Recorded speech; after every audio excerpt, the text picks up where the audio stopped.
నీటి మాటలో నీటి విశేషం గురించి మనము ఈరోజు మహాలయ అమావాస్య మరియు బతుకమ్మ పండుగ గురించి తెలుసుకుందాం ఫ్రెండ్స్.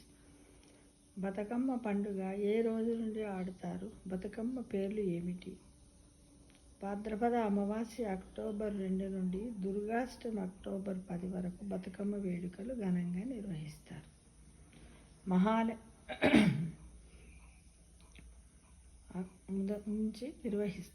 అక్టోబర్ 2 బుధవారం భాద్రపద అమావాస్య లేదా మహాలయ అమావాస్య.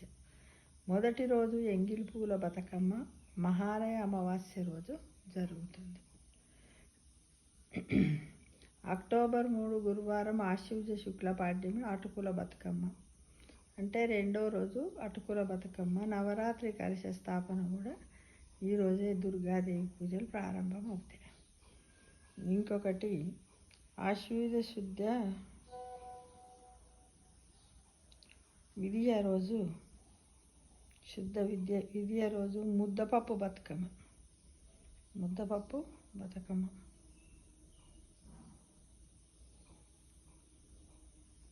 తర్వాత నాలుగో రోజు ముద్దపప్పు బతుకమ్మ. నాలుగో రోజు నానే బియ్యం బతుకమ్మ. ముద్దపప్పు బతుకమ్మ, నానే బియ్యం బతుకమ్మ. తర్వాత అట్ల బతుకమ్మ, తర్వాత అలిగిన బతుకమ్మ, తర్వాత వేపకాయల బతుకమ్మ.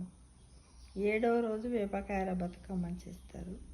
తర్వాత వెన్నముద్దల బతుకమ్మ. 8వ రోజు వెన్నముద్దల బతుకమ్మ.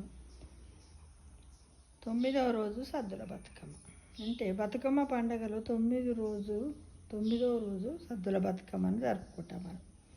ఈరోజు బతుకమ్మలను గడిచిన రోజుల కన్నా పెద్ద పరిమాణంలో తయారు చేస్తారు. ఈరోజు ఆఖరి రోజు కావడంతో సంబరాలు కూడా భారీ ఎత్తున జరుపుకుంటారు.